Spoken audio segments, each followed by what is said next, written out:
គ្នា39មនីភិក្ខុទាំងឡាយលំដាប់នោះព្រះរាជាក្សត្រដែលបានមុតធាពិសេសហើយទ្រាំត្រាស់បង្គាប់ពួកអាមាត្យពួកបរិស័ទពួកហោរានិងមហាមាត្យ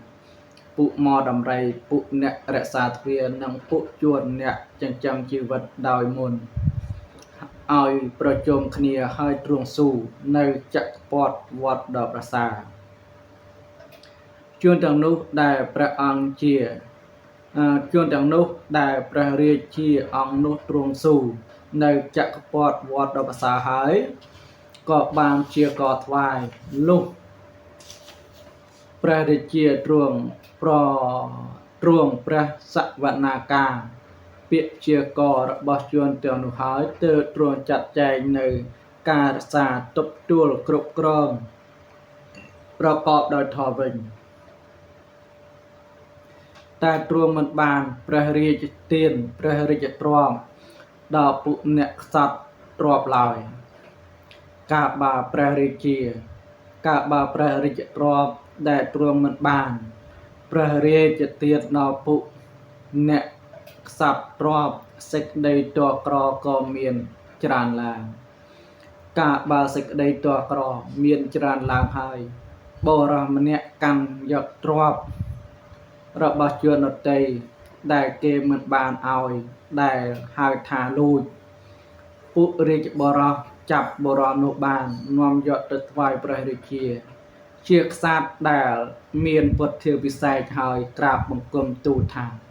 បពិតព្រះសម្មាទិទេបុរសនេះកាន់យកទ្រព្យរបស់ជនទាំងឡាយដទៃដែលគេមិនបានឲ្យដែលហៅថាលួចមនីភិក្ខុទាំងឡាយកាលបើពួករាជបរោះក្រាបបង្គំទូលយ៉ាងនេះព្រះរាជាក្សត្រដែលបានពុទ្ធិវិសេសហើយទ្រង់ត្រាស់ស៊ូបុរសនោះដូចជ្រេះថាណែបុរសអ្នកឯងកាន់យកទ្រព្យរបស់ជនទាំងឡាយដទៃដែលគេមិនបានឲ្យដែលហៅថាលួចពិតមែនឬបុរសនោះក្រាបបង្គំទូលថាបពិតព្រះសម្មាទិទេពិតមែនព្រះរាជាទ្រង់ត្រាស់ស៊ូថាព្រោះហេតុអ្វីបានជាអ្នកលួចទ្រព្យគេបុរសនោះក្រាបបង្គំទូលថាបពិតព្រះសម្មាទិទេព្រោះខ្ញុំព្រះអង្គមិនមានរបស់អ្វីនឹងចិញ្ចឹមជីវិតមនីភិក្ខុទាំងឡាយលំដាប់នោះព្រះរាជាក្សត្រដែលបានមុទ្ធាពិសេសហើយក៏ទ្រង់ព្រះរាជទានព្រះរាជទ្រព្យដល់បុរសនោះរួចទ្រង់ត្រាស់បង្គាប់ថាមនីបុរសទាំងដកចម្រើនអ្នកចូលយកទ្រព្យនេះទៅចិញ្ចឹមជីវិតខ្លួនផងចិញ្ចឹមមាតាបិតាផងចិញ្ចឹមបុត្រភរិយាផងប្រកបការងារផងចូលតម្កល់តក្ខណាទានដែលមានផលខ្ពង់ខ្ពស់ចំពោះសាមណព្រាហ្មណ៍ទាំងឡាយជាទានអាចនាំសត្វឲ្យកើតក្នុងឋានសួគ៌មានផលជាសុខប្រព្រឹត្តទៅដើម្បីកើតក្នុងឋានសួគ៌ផងចោះមនីភិក្ខុទាំងឡាយបុរសនោះក៏ទទួលព្រះរាជឱកាសនៃព្រះរាជាក្សត្រដែលបានមុទ្ធាពិសេសហើយដោយពាក្យថាព្រះករុណាថ្លៃពិសេសមនីភិក្ខុទាំងឡាយ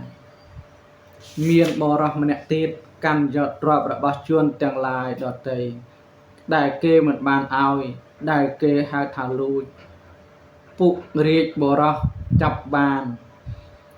ក៏នាំយកទៅថ្វាយព្រះរាជាក្សត្រដែលបានមុទ្ធាពិសេសហើយក្រាបបង្គំទូលថាបពិតព្រះសម្មាទិទេបុរសនេះកាន់យកទ្រព្យរបស់ជនទាំងឡាយដទៃដែលគេមិនបានឲ្យដែលហៅថាលួចមនីភិក្ខុទាំងឡាយ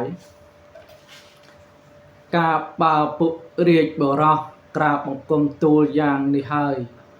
ព្រះរាជាក្សត្រដែលបានមុទ្ធាពិសេស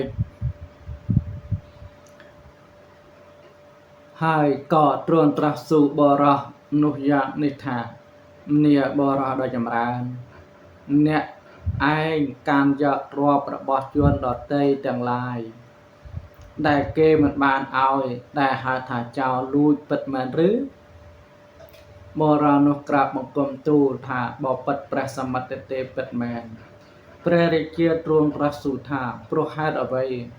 បានជាអ្នកឯងលួចទ្រព្យទេបរានោះក្រាបបង្គំទូលថាបបិទ្ធព្រះសមិទ្ធទេព្រោះខ្ញុំព្រះអង្គមិនមានរបស់អ្វីនឹងចិញ្ចឹមជីវិតមនីភិក្ខុទាំងឡាយលំដាប់នោះឯងព្រះរាជាក្សត្រដែលបានមុតធាពិសេសហើយក៏ទ្រង់ព្រះរាជទានព្រះរាជទ្រព្យដល់បរោះនោះរួចទ្រង់ប្រះបង្គាប់ថាម្នាក់បរោះដ៏ចម្រើនអ្នកចូលយកទ្រព្យនេះទៅចិញ្ចឹមជីវិតខ្លួនឯងផងចិញ្ចឹមមាតាបិតាផងចិញ្ចឹមបុត្រភរិយាផងប្រកបការងារផងចូលតម្កល់ចូលតម្កល់តក្ខណៈ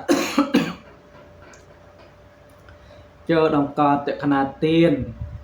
ដែលមានផលខ្ពង់ខ្ពស់ចំពោះសមណព្រាហ្មណ៍ទាំងឡាយ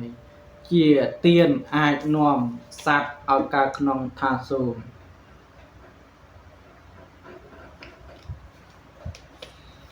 មានផលជាសុខប្រព្រឹត្តទៅដើម្បីកើតក្នុងឋានសួគ៌ផងចោះមនីភិក្ខុទាំងឡាយបរានោះក៏ទទួលព្រះរាជឱកាសព្រះរាជាក្សត្រដែលបានមុតធាពិសេសហើយដោយពាក្យថាព្រះករុណាថ្លៃវិសេសមនីភិក្ខុទាំងឡាយពួកមនុស្សបានលើដំណឹងថាព្រះរាជាព្រះរាជទាននៅព្រះរាជទ្រព្យដល់ពួកមនុស្សដែលកាន់យករបស់អ្នកដទៃដែលគេមិនបានឲ្យដែលហៅថាលួចលុះមនុស្សទាំងនោះបានលើហើយក៏មានសេចក្តីត្រេកអរដូចនេះថាបើដូច្នោះមានតែពួកយើងនាំគ្នាទៅកាន់យកទ្រព្យរបស់ជនទាំងឡាយដទៃដែលគេមិនបានឲ្យដែលហៅថាលួចកុំខានចឹងយ៉ាប់មែនណាចាំមើលតទៅទៀតខ្ញុំណាចាំមើលគ្នាតទៅទៀតយ៉ាងម៉េច